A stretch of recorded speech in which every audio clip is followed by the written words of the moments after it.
Hello everyone, my name is Nick, and I am working as a full-stack developer with Office Solution. Today I'm going to demonstrate forecasting in Magic Grid.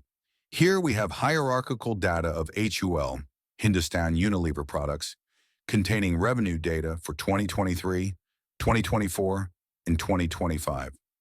Let me explain how forecasting works here. Features and tabs in forecasting. We have three tabs to choose from: Future, Existing, and Blank. You can select them based on your requirements. Future forecasting start by selecting the Future tab. Enter a title and define the data range. The data is organized yearly, so you can select any month within a particular year. Once done, click OK. The forecast data for the future will appear. You can also edit individual cells. For example, let me subtract 100 from a particular cell. See? The data updates immediately. Existing forecasting next. Let's switch to the Existing tab.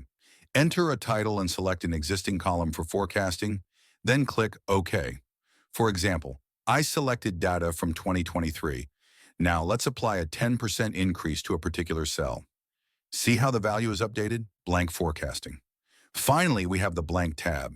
Here you enter a title and select a range.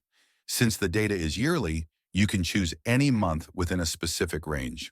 Once selected, you can manually add data to the forecast cells. Additional features. We also have two more important features. Download. You can download the forecasted data. Import. If you want to apply forecasting to local data, you can import the data and proceed with the forecasting process. Visit us innovationalofficesolution.com or find us on Microsoft App Source.